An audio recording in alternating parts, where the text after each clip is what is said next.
Hello बच्चों, कैसे हैं आप। आई होप आप सभी अच्छे होंगे। प्यारे बच्चों, आज हम करेंगे कक्षा 8 की गणित का प्रश्नावली 2.4 का प्रश्न क्रमांक 7 को। ये प्रश्न है बच्चों, हसन स्कूल वर्दी बनाने के लिए 2 प्रकार का कपड़ा खरीदता है। इसमें कमीज के कपड़े का भाव 50 रुपये प्रति मीटर तथा पतलून के कपड़े का भाव 90 रुपये प्रति मीटर है। तो यहाँ पर दिया है बच्चों, एक लड़का है हसन, वो 2 प्रकार का कपड़ा खरीदता है। जो कमीज का कपड़ा है वो 50 रुपये प्रति मीटर के हिसाब से खरीदता है, और पतलून का जो कपड़ा है वो 90 रुपये प्रति मीटर के हिसाब से खरीदता है। तो यहाँ पे हम कुछ चीज़ें लिख लेते हैं जिससे हमें ध्यान रहेगा बच्चों। दिया है जो कमीज को अपन लिख लेते हैं बच्चों के, इसकी कमीज की कीमत है 1 मीटर कपड़े की 50 रुपये, ठीक है। और जो पतलून है उसके कपड़े की 90 रुपये प्रति मीटर, ठीक है। फिर आगे प्रश्न में हम देखते हैं बच्चों, वह कमीज के प्रत्येक 3 मीटर कपड़े के लिए पतलून का 2 मीटर कपड़ा खरीदता है। तो यहाँ पर कमीज के कपड़े और पतलून के कपड़े का रेशो दिया है, हमें अनुपात दिया है बच्चों। तो यहाँ पर हम लिख लेते हैं कमीज का कपड़ा और पतलून के कपड़े का हमें अनुपात दिया है। ये हमें दिया है 3:2। फिर आगे बोल रहा है कि वह इस कपड़े को क्रमशः 12% तथा 10% लाभ पर बेचता है। तो यहाँ पर कमीज का कपड़ा जो है वो 12% लाभ पर बेच रहा है, और पतलून का कपड़ा है वो 10% लाभ पर बेच रहा है, ठीक। अब उसने दिया है लाभ पर बेचकर 36,600 प्राप्त करता है। तो टोटल उसका जो विक्रय मूल्य है बच्चों, विक्रय मूल्य है वो कितना है 36,600 रुपये। इतने रुपए में वो बेचता है। अब उसने पूछा क्या, उसने पतलून के लिए कितना कपड़ा खरीदा। तो पतलून का कपड़ा पूछ रहा है बच्चों, पतलून का कपड़ा कितना खरीदा है उसने, ये चीज़ पूछ रहा है। तो इस जानकारी के आधार पर हम इधर सवाल को हल कर लेंगे बच्चों। तो देख लेते हैं। तो यहाँ पर जैसा कि हमें दिया है बच्चों कि जो कमीज का कपड़ा है वो कितना है, कमीज के कपड़े और पतलून के कपड़े का जो अनुपात दिया है वो 3:2 दिया है। तो यहाँ पर हम कमीज के कपड़े को और पतलून के कपड़े को मान लेंगे 3x और 2x। तो लिख लेते हैं, माना कमीज का कपड़ा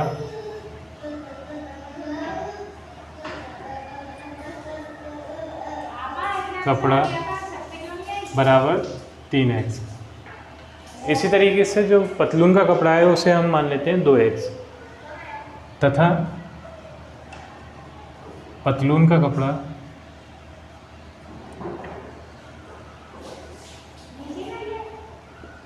बराबर 2x। अब बच्चों जो कमीज के कपड़े के 1 मीटर की जो क्रय मूल्य है वो 50 है, और पतलून के कपड़े का 1 मीटर का जो क्रय मूल्य है वो 90 है। तो कुल क्रय मूल्य कितना हो जाएगा कमीज के कपड़े का, कमीज के कपड़े का कुल क्रय मूल्य ये हो जाएगा बच्चों 1 मीटर का जो 1 मीटर का मूल्य है वो 50 है, और कुल कपड़ा हमारे पास 3x है कमीज का। तो 50 का हम 3x में गुणा कर देंगे, इससे हमारा कुल क्रय मूल्य निकल आएगा। तो यहाँ हम कर देते 50 गुणा 3x। 50 दिए 150x। अब हम पतलून के कपड़े का क्रय मूल्य निकाल लेते हैं बच्चों। 1 मीटर का क्रय मूल्य हमें दिया है 90 रुपये प्रति मीटर, और हमारे पास जो कपड़ा है वो 2x है। तो 90 का हम 2x में गुणा कर देंगे, इससे हमारे पतलून के कपड़े का क्रय मूल्य निकल जाएगा। तो यहाँ पे लिख देते हैं हम पतलून के कपड़े का कुल क्रय मूल्य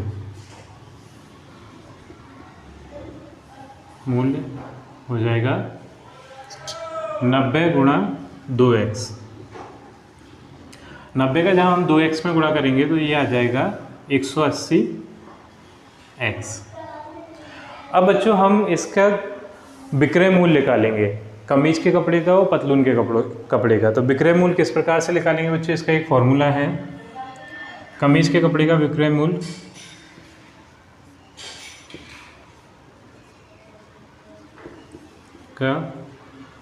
मूल्य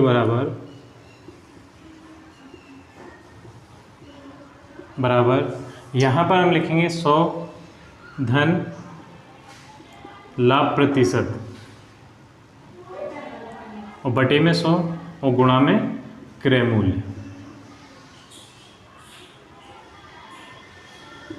इस फॉर्मूले के तहत हम इस कमीज के कपड़े का विक्रय मूल्य निकाल लेंगे।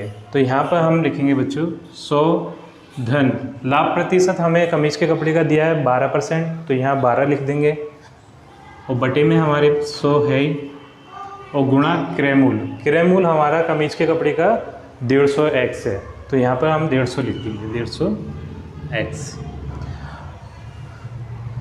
अब बच्चों हम इससे 0 से 0 काट देते हैं और इसे 10 और 15 को काट देते हैं, क्योंकि ये गुणा और भाग में है। तो ये 5 दूनी 10 और 5 दिए 15, तो ये हमारा आ गया एक, ये दोनों जुड़ जाएंगे 112 बटे 2 गुणा 3। अब 2 से 112 में भाग दे देते हैं, तो ये हो जाएगा 2 एकम 2 और 2 पंजे 10, 11 में से 10 गए तो 1 बचा, तो ये हो गए कितने 12, 2 छिंग 12, ये आए 56 गुणा 3x। अब 56 और 3 का गुणा कर देंगे तो 3 छिंग 18 की 8 हासिल 1, 3 पंजे 15, 1 16, 168x। ये हमारे कमीज के कपड़े का विक्रय मूल्य आ गया बच्चों। अब हम पतलून के कपड़े का विक्रय मूल्य इसी फॉर्मूले से निकाल लेंगे, इसी सूत्र से निकाल लेंगे। तो सूत्र हम दोबारा नहीं लिख रहे, सीधे सीधे मान रखेंगे हम। तो यहाँ लिखेंगे पतलून के कपड़े का विक्रय मूल्य, कपड़े का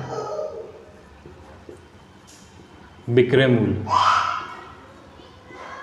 बराबर ये 100 धन लाभ प्रतिशत इसके पतलून के कपड़े का 10% है, तो यहाँ 10 लिख देंगे, 10 बटे 100 गुणा क्रय मूल्य जैसे कि यहाँ लिखा है कितना है 180x, तो यहाँ लिख देंगे हम 180x। अब बच्चों ये 0 से ये 0 कट गया और ये 2 से कटा, 2 पंजे 10 और 2 नाम 18, ठीक है। ये हो गया 110 बटे 5 गुणा 9x। 5 से हम 110 को काटेंगे तो ये हो जाएगा 5 एकम 5, 5 दूनी 10, 1 बचा, 5 दूनी 10, 22 गुणा 9x। अब इस 22 में हम 9 का गुणा करेंगे, 9 दूनी 18 की 8, 18 की 8 हासिल 1, 9 दूनी 18 की 19, 198x। अब जैसा कि हमें पता है बच्चों, ये टोटल विक्रय मूल्य हमारे पास क्या है 36,600।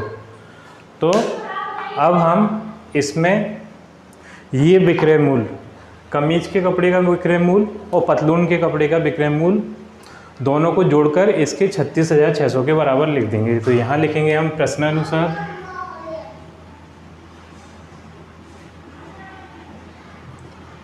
तो ये कमीज के कपड़े का विक्रय मूल्य 168x धन पतलून के कपड़े का विक्रय मूल्य 198x बराबर में 36,600। अब इन दोनों को हम जोड़ेंगे, 8 8 16 की 6 हासिल 1, 9 6 15, 1 16 की 6 हासिल 1, 1 1 2, 1 3, 366x हो गया ये, और बराबर में 36,600 है। तो यहाँ रख दिया हमने 36,600। अब ये बच्चों हम देख रहे हैं यहाँ कि ये 366 x के गुणा में है, इस तरफ जाएगा ये भाग में हो जाएगा, तो ये हो जाएगा x बराबर 36,600 बटे 366। अब इस पे 366 में हम 36,600 में 366 से भाग देंगे, तो 366 एकम 366 और ये 2 जीरो ये, तो x का मान हमारा आया 100। अब उसने पूछा था क्या था कि पतलून का कपड़ा कितना है, तो पतलून के कपड़े को हमने माना है कितना 2x, तो x की जगह पे हम रख देंगे क्या 100। तो यहाँ पर लिखेंगे हम पतलून का कपड़ा बराबर 2x। अब ये 2 गुणा x की जगह पे हम क्या रख देंगे, ये 100 रख देंगे, तो ये हो जाएगा 100। तो 2 का गुणा जब हम 100 में करेंगे तो ये हो जाएगा 200 मीटर। तो बच्चों जो पतलून का कपड़ा जो ख़रीदा गया है वो 200 मीटर ख़रीदा गया है। तो इसी के साथ बच्चों ये प्रश्न हमारा हल होता है। आई थिंक आपको अच्छे से समझ में आया होगा बच्चों, और आपसे मिलते हैं अपनी अगली वीडियो में।